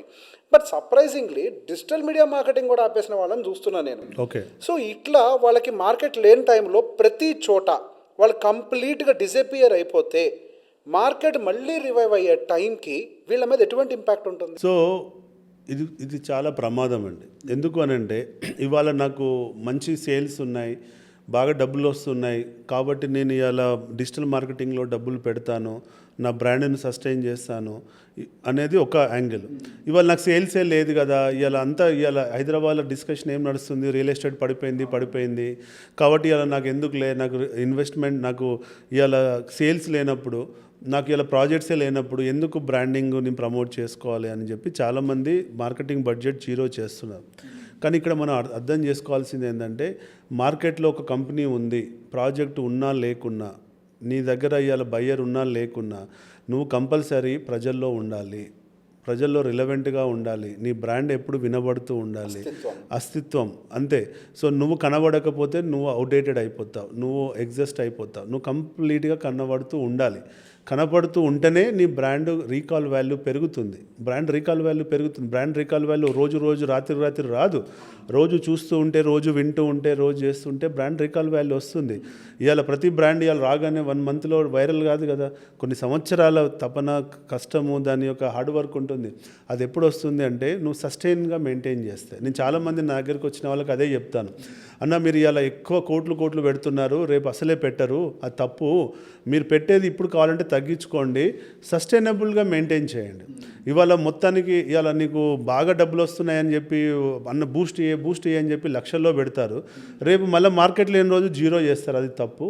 నువ్వు ఇవాళ మార్కెట్ ఉన్నప్పుడే ఒక 5% పక్కకు పెట్టుకో మార్కెటింగ్కి, ఎప్పుడు మార్కెట్ లేనప్పుడు ఖర్చు పెట్టడానికి. నువ్వు ఇలా ఉంది కదా, మార్కెట్ ఉంది కదా అని మొత్తానికి నువ్వు మార్కెటింగ్ మీద పెట్టకు, కొంత సేవింగ్స్ పెట్టుకొని మార్కెట్ లేనప్పుడు కూడా ఏదో స్టోరీ నడిపిస్తూ ఉండు, కన్సిస్టెన్సీగా నడిపిస్తూ ఉండు. ఎస్, నీకు అప్పుడు నీకు ఒకప్పుడు మార్కెట్ ఉన్నప్పుడు నెలకు 100 సైట్ విజిట్స్ అయ్యేది, 10 క్లోజర్స్ అయ్యేది కావచ్చు. మార్కెట్ లేనప్పుడు 10 సైట్ విజిట్స్ అయ్యి ఒక క్లోజర్ కూడా కావచ్చు. ఆ ఒక క్లోజర్ కూడా మనకు అవసరమే, ఆ ఒక కన్వర్షన్ కూడా మనకు అవసరమే. ఇలా 10 సైట్స్ నువ్వు అమ్మలేకపోవచ్చు, కానీ ఒక యూనిట్ అమ్మినా లాభమే కదా. కాబట్టి ఆ ఒక్క యూనిట్కి తగ్గట్టుగా కూడా నువ్వు మార్కెట్లో డబ్బులు పెడుతూ ఉండాలి, ప్రమోషన్స్లో ఇన్వెస్ట్ చేస్తూ ఉండాలి. నువ్వు ఒక 1 ఇయర్ మార్కెట్ లేదులే, నేను రిలాక్స్ అవుతాను, తర్వాత మళ్ళీ వచ్చి పంప్ చేస్తాను అంటే నువ్వు మళ్ళీ ఆ రోజు వచ్చిన రోజు నువ్వు రిలవెంట్గా ఉండవు. బయ్యర్ కూడా రికగ్నైజ్ చేస్తాడు, అరే ఇదేదో అమ్మడానికి అడావుడి చేస్తున్నాడు రా అనేది కూడా వస్తుంది. అంతే కదా, అయితే చాలామంది వింటుంటాం, అదేంద్రబాయ్ ఎక్కడ చూసినా వీళ్ళు యాడ్లు కనబడుతున్నాయి, ఇదేదో ఉందిరా అమ్మడానికి వచ్చినట్టున్నారా మళ్ళీ అనుకుంటారు. అట్లుండొద్దు.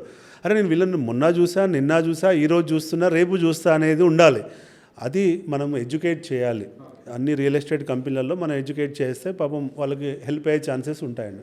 సహజంగా out of the sight is out of the mind. అంతే. భూమి ఉన్నప్పుడు డబ్బులు పెట్టి భూమి లేదు కదా అని చెప్పి కంప్లీట్గా తీసేస్తే, యాక్చువల్ కొంతమంది దగ్గర విన్నా నేను, ఎప్పుడైతే మార్కెట్ వీక్ ఉంటుందో ఆ టైంలో ప్రమోషన్ బెటర్గా చేయగలగాలి. అంతే. సో దట్ మార్కెట్ వచ్చే టైంకి జనాల మైండ్లో మనమే ఉంటాం. అంతే అండి, అంతే. ఇప్పుడు డబ్బులు లేక చాలామంది ఇబ్బంది పట్టి మార్కెటింగ్ ఆపేస్తున్నారు. నీ దగ్గర డబ్బు ఉందనుకోండి, మార్కెట్లో ఉన్న యూ ఇన్వెస్ట్ మోర్ అంటే వాళ్ళు ఏమంటారు, అరే ఇంత లో మార్కెట్లో కూడా నిలబడ్డాడు అంటే తర్వాత కూడా నిలబడతాడు అనే నమ్మకం వస్తుంది కదా. So this is also trust factor. కాబట్టి మనం మార్కెటింగ్ అన్నది it's a never ending story అండి. Everyday we have to breathe and practice. Yes. ఇప్పుడు రియల్ ఎస్టేట్ వాళ్ళలో కూడా మనం చూసినప్పుడు అడ్వర్టైజ్మెంట్స్ పాయింట్ ఆఫ్ వ్యూలో ఇంటర్వ్యూస్ అవ్వచ్చు, లేకపోతే వాళ్ళ ప్రాజెక్ట్ ఎక్స్ప్లెనేషన్ వీడియోస్ అయి ఉండొచ్చు, వాటన్నిటిని కూడా రకరకాల యూట్యూబ్ ఛానల్స్కి డబ్బులు ఇచ్చి మరీ వేయించుకుంటూ ఉంటారు. కానీ మీరు మాత్రం కాంట్రేరియన్ పద్ధతి, ఆపోజిట్ మెథడ్లో మీరు ఇంకొక మాట చెప్తూ ఉంటారు, అరే వాళ్ళది వీళ్ళది కాదు, యూ బిల్డ్ యువర్ ఓన్ అని చెప్పేసి. ఏంటి డిఫరెన్స్? సో బేసిక్గా ఏం లేదండి, ఇవాళ మీద ఒక వెంచర్ ఉంది, మీరు ఒక మంచి బ్రాండ్ అనుకోండి, మీ వీడియోస్, మీ ప్రాజెక్ట్ వీడియోస్ తీసుకెళ్ళి వేరే వాళ్ళ యొక్క ఛానల్లో వేయడము వర్సెస్ మీ ప్రాజెక్ట్ వీడియోలు మీ బ్రాండ్ పేరు మీద ఒక యూట్యూబ్, ఫేస్బుక్, ఇన్స్టా క్రియేట్ చేసి వేసుకోవడం, ఈ రెండిట్లలో ఆస్మాన్ జమీన్ ఫరక్ ఉందండి. ఎందుకు అని అంటే మీ ప్రాజెక్ట్ వీడియోలు తీసుకెళ్ళి ఒక ఎక్స్ యూట్యూబ్ ఛానల్లో, వైట్ యూట్యూబ్ ఛానల్లో వేశారు. ఆ వీడియో ఓపెన్ చేయగానే వ్యూయర్ చూస్తాడు, దాని పక్కనే ఏముంటుంది, అల్గోరిథం ఏం చేస్తుంది, అదే ఏరియాలో ఉన్నటువంటి అదే ప్రాజెక్ట్ని మీ యొక్క కాంపిటీటర్ వీడియోని కూడా మీ బయ్యర్ చూపెడుతుంది. రైట్. ఇవాళ నేను ఒక నియోపోలిస్ మీద ఒక వీడియో ఒక ఎక్స్ ఛానల్లో వేసాను అనుకోండి, దాని పక్కనే మన నియోపోలిస్లో ఉన్నటువంటి 10 మంది కాంపిటీటర్ వీడియోలు కూడా అక్కడే కనబడతాయి. అంటే నీ బయ్యర్కి కన్ఫ్యూజ్ చేస్తున్నాను, అంటే ఇది కొనాలా అది కొనాలా, చూస్తే ఆ వీడియో బాగుంది ఈ వీడియో బాగుంది, ఏది కొనాలనేది కన్ఫ్యూజన్. అంటే నీ బయ్యర్ని నువ్వే డిస్ట్రాక్ట్ చేస్తున్నావు, డిసిజన్ మేకింగ్ లేట్ అవుతుంది. దాని బదులు నేనేమంటున్నా, ఇంకొకటి ప్రమాదం ఏంటంటే ఆ వీడియో అయిపోగానే ఇంకొక ఎంటర్టైన్మెంట్ వీడియో రావచ్చు, లేదంటే ఒక ఎంటర్టైన్మెంట్ వీడియో చూస్తూ ఉంటే అయిపోయాక నీ రియల్ ఎస్టేట్ వీడియో రావచ్చు. అప్పుడు ఆ ఎంటర్టైన్మెంట్ ఆడియన్కి నీ రియల్ ఎస్టేట్ విలువ, నీ యొక్క ప్రాజెక్ట్ వాల్యూ తెలియకపోవచ్చు. దానివల్ల వాడు ఇమ్మీడియట్గా ఎగ్జిట్ అయిపోతాడు, దానివల్ల ఆ వీడియో డెడ్ అయిపోతుంది, వాచ్ టైం పడిపోతుంది. దానికి బదులు మేము చెప్తుంది ఏంటంటే, మీరు మార్కెట్లో ఉన్నారు, మీ బ్రాండ్ పొజిషనింగ్ కావాలి అని అంటే మీ కంపెనీ పేరు మీదనే, మీ ప్రాజెక్ట్ పేరు మీదనే యూట్యూబ్, ఫేస్బుక్, ఇన్స్టా పెట్టండి. దాని మీదనే మనం కంటెంట్ బిల్డ్ చేద్దాం, దాంట్లోనే అప్లోడ్ చేద్దాం, దానికే ఫాలోవర్స్ పెంచుదాం, దానికే క్వాలిటీ క్రెడిబిలిటీ పెంచుదామని నేను చెప్తున్నా. ఎందుకంటే అప్పుడు ఏమైందంటే ఇది లాంగ్ టర్మ్ రిలేషన్షిప్. నీ ఛానల్లోకి వెళ్ళి నీ వీడియో చూస్తాడు బయ్యరు, నెక్స్ట్ వీడియో కూడా నీదే కనబడుతుంది, నెక్స్ట్ వీడియో నువ్వు అంతకుముందు చేసిన ప్రాజెక్ట్ కనబడుతుంది, నెక్స్ట్ వీడియో అంతకుముందు చేసిన ప్రాజెక్ట్లో ఉన్న టెస్టిమోనియల్ కనబడుతుంది. దానివల్ల బయ్యర్లో ఏమవుతుందంటే నీ మీద కొనడానికి డిసిజన్ మేకింగ్ ఈజీ అవుతుంది, నేను నమ్మడానికి అవకాశం దొరుకుతుంది. నువ్వు నీ ఛానల్ అక్కడికి వెళ్ళి చూస్తే అరే ఈ ఛానల్ 3 సంవత్సరాల నుంచి ఉందా, ఇన్ని ప్రాజెక్ట్ చేశారా వీళ్ళు అనే ప్రొఫైల్ కనబడుతుంది. ఇలా నీ యొక్క company profile is your digital assets అండి. ఇప్పుడు వేరే యూట్యూబ్ ఛానల్లో చూసారనుకోండి, అవును, ఆయన ఒక వ్యూవర్ మాత్రమే అవుతాడు, అంతే. మీ దాంట్లో చూసాడు అనుకోండి, ఫాలోవర్ అవుతాడు, ఫ్యూచర్లో మీకు క్లయింట్ అవుతాడు, తర్వాత ఫ్యూచర్లో రెఫరల్ అవుతాడు. ఇది చాలా ఇంపార్టెంట్. సో కాబట్టి మేము చాలామంది మా దగ్గరికి వస్తుంటారు, మా ప్రాజెక్ట్ తీసుకెళ్ళండి, మీ సోషల్ పోస్ట్ రియల్ ఎస్టేట్లో వేయండి, ప్రమోట్ చేయండి అంటే ఫస్ట్ నేను వాళ్ళకి ఎడ్యుకేట్ చేసేది ఒకటే అండి, అన్న నా జాగలో నువ్వు ఇల్లు కట్టుకోకు, నీ జాగలో నీకు ఇల్లు కట్టిస్తాను, అది నీకు పర్మనెంట్ అసెట్గా ఉంటుంది. అంటే నీ కంపెనీ పేరు మీదే యూట్యూబ్ పెడతా, ఫేస్బుక్ పెడతా, ఇన్స్టా పెడతా, నెలకు 10 వీడియోలు, 10 రీల్స్, 10 పోస్టర్లు చేసి నీ కంపెనీ హ్యాండిల్స్లన్నీ ఇండెక్స్ చేస్తా. ఒక 1 year వెళ్ళేసరికి నీకు 360 కాంపోనెంట్స్ ఆడ ఇండెక్స్ అయిపోయి ఉంటాయి, జనాల్లో నమ్మకం పెరుగుతుందని చెప్పి మేము అడ్వకేట్ చేస్తున్నాం. వాళ్ళు నచ్చితే వాళ్ళకే పెడుతున్నాం. ఇక ఎవరన్నా చిన్న ప్రాజెక్ట్ వచ్చి మాకు ఇది ఒక్క వెంచర్ అయ్యండి, ఇది అమ్ముకోవాలి, వెళ్ళిపోవాలి, మాకు బ్రాండింగ్ ఏమొద్దు, మాకు ప్రమోషన్స్ మీద లైఫ్లో నెక్స్ట్ వెంచర్ చేస్తామో చేయమో, మాకు ఇది జస్ట్ అమ్మి పెట్టండి అన్న వాళ్ళకు మాత్రమే మనం వాళ్ళకి డెడికేటెడ్ యూట్యూబ్ని ప్రపోజ్ చేయట్లేదు. ఆ వీడియోలు తీసుకొచ్చి మా సోషల్ పోస్ట్ రియల్ ఎస్టేట్లో వేసి మా నెంబర్ పెట్టి ప్రమోట్ చేసి లీడ్ జనరేట్ చేసి వాళ్ళకి ఇచ్చి కస్టమర్లని వాళ్ళకి ఇచ్చి మేము మా కస్టమర్లను కాపాడుకుంటాం. ఓకే. ఇప్పుడు పెద్ద కంపెనీస్ ఆఫ్ కోర్స్ వాళ్ళైతే డెఫినెట్గా సొంత టీంని పెట్టుకుంటారు, ఈ సోషల్ మీడియా మెయింటైన్ చేయడానికి ప్రయత్నం చేసిన వాళ్ళు ఆల్రెడీ ఉన్నారు. వాళ్ళని చూసి కొంచెం మిడ్ సైజ్ రియల్టర్స్ కూడా అరే మనం ఎందుకు ఒక ఏజెన్సీకి ఇవ్వాలి, సహజంగా రియల్ ఎస్టేట్ చేసే వాళ్ళకి ఏముంటుంది అని అంటే ప్రతి పని మనమే చేయాలి, ఇటుక మనమే తేవాలి, ఇసుక మనమే తేవాలి, సిమెంట్ మనమే తేవాలి, మనం అన్నీ ఒక్కొక్కటి తెచ్చి పెట్టుకుంటేనే మనం తక్కువ బడ్జెట్లో అవుతుందన్న mind set, that is how the business works. అదే నేచర్ని వాళ్ళు సోషల్ మీడియాలో కూడా ఇంప్లిమెంట్ చేసే ప్రయత్నం చేస్తారు. ఏదో ఒక ఎడిటర్ని, ఒక డిఓపిని తీసుకొచ్చి పెట్టేసుకొని వాళ్ళే షూట్ చేసి మేమే చేసేసుకుంటా అని చెప్పేసి ప్రయత్నం చేస్తారు. కానీ చాలామంది ఒక టైం పీరియడ్ తర్వాత దాని రిజల్ట్ కూడా రావట్లేదని చెప్పి వాళ్ళే వదిలేసిన వాళ్ళు ఉంటారు. సో బేసిక్గా ఇప్పుడు చాలామంది ఏజెన్సీస్ వైపు కూడా ట్రాన్స్ఫర్ అవుతున్నారు. ఇప్పుడు వాసవి లాంటి, అపర్ణ లాంటి పెద్ద పెద్ద కంపెనీస్ కూడా ఏజెన్సీల్లోకి వెళ్ళిపోతున్నారు. ఎందుకు? టీం ఉన్నప్పటికీ వాళ్ళు ఏజెన్సీల వైపు చూస్తున్నారు. సో బేసిక్గా రేవంత్ గారు ఇక్కడ ఒక ఇంపార్టెంట్ ఏంటంటే ఆస్పెక్ట్, నేను ఇవాళ ఒక వెంచర్ చేస్తున్నాను, నేను ఒక 1000 మంది లేబర్ని తీసుకొచ్చి, సూపర్వైజర్లను తీసుకొచ్చి వెంచర్ కట్టినప్పుడు డిజిటల్ మార్కెటింగ్కి ఒక వీడియో ఎడిటరో, గ్రాఫిక్ డిజైనరో, ఎస్సీఓ, ఒక ఎస్ఎంఎం చేయలేనా అన్న ఫీలింగ్ ఉంటుంది, ఉండదని తప్పు కాదు. అదే హెచ్ఆర్ చెప్తారు, వాళ్ళే హైర్ చేస్తారు, వాళ్ళే కంటెంట్ స్టార్ట్ చేస్తారు. చేసి ఫెయిల్ అయిన వాళ్ళు ఎక్కువ. మీరు చెప్పింది ఎందుకు అని అంటే ఎంప్లాయీస్ ఉండడం వేరు, నాలెడ్జ్ ఉండడం వేరు, స్కిల్ ఉండడం వేరు, బెస్ట్ ప్రాక్టీసెస్ ఉండడం వేరు. అంటే ఒక స్టోరీ టెల్లింగ్ చెప్తే అది వెళ్తుందా వెళ్ళదా అనేటువంటి జడ్జిమెంట్ ఉండడం వేరు. మాలాంటి ఏజెన్సీలకు ఏమవుతుందంటే మేము మల్టిపుల్ ప్రాజెక్ట్స్ హ్యాండిల్ చేయడం వల్ల, రైట్, మేము ఇదే నాగార్జున సాగర్ హైవేకో, బాంబే హైవేకో, వరంగల్ హైవేకో గత 5 సంవత్సరాలు ఒక వెంచర్ అమ్మి ఉంటాం. ఆ వెంచర్ అమ్మినప్పుడు మేము కస్టమర్లను ఎలా టార్గెట్ చేశాము, ఏం స్టోరీ చెప్పి టార్గెట్ చేశాము అనేటువంటి స్టోరీ, నరేటివ్, హిస్టరీ మా దగ్గర ఉంటుంది, వాళ్ళ దగ్గర ఉండదు. దానివల్ల ఏమవుతుందంటే మేము ఇప్పుడు మళ్ళీ అదే హైవేకి ఏదైనా ప్రాజెక్ట్ వస్తే, రైట్, అదే రెసిడెన్షియల్ ప్రాజెక్ట్ వస్తే, విల్లా ప్రాజెక్ట్ వస్తే ఎలా అమ్మాలనేటువంటి నాలెడ్జ్, ఎలా కస్టమర్ని కన్విన్స్ చేసుకోవాలనే స్టోరీ మా దగ్గర ఉంటుంది.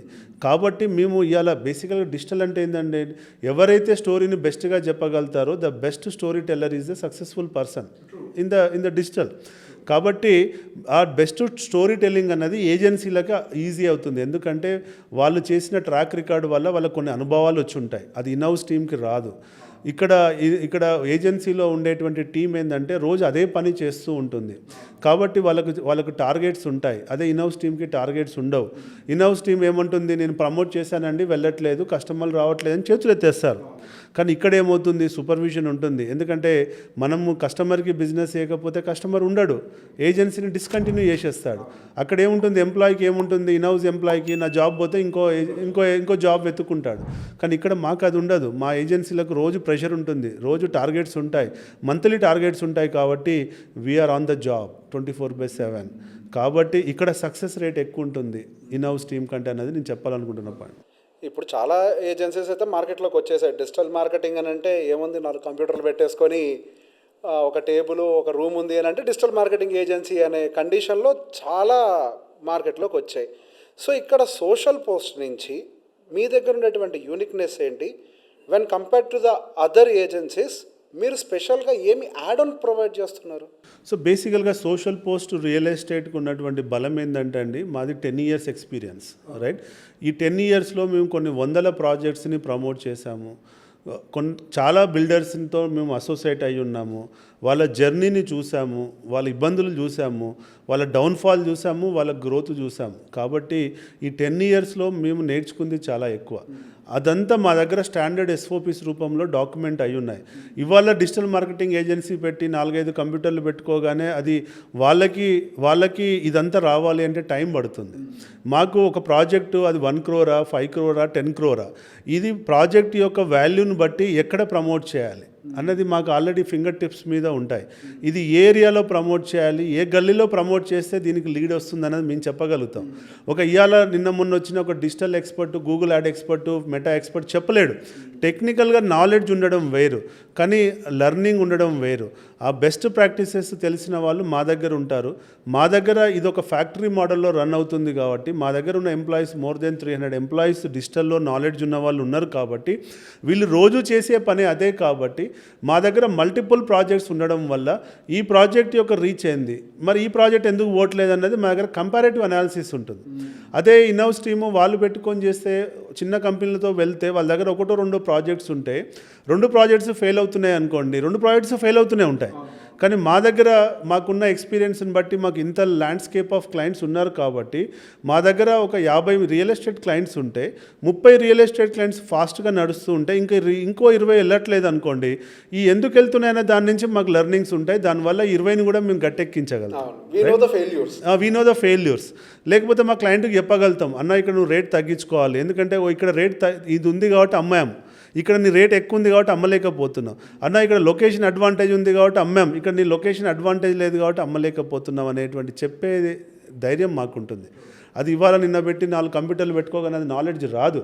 కాబట్టి మేము కస్టమర్కి ఫస్ట్ చెప్పేది, అన్న ఇది సాధ్యం అవుతుంది, ఇది సాధ్యం కాదు, మేము ముందే చెప్తున్నాం, మీరు నచ్చితే మాతో పని చేయించుకోండి, అంతేగాని పని చేయించుకొని ఫెయిల్యూర్ అయినాక మమ్మల్ని బ్లేమ్ చేయొద్దు అని చెప్పి ఓపెన్గా చెప్పి సర్వీస్ అగ్రిమెంట్లో పాయింట్ పెట్టిన తర్వాత మేము వర్క్ స్టార్ట్ చేస్తున్నాం.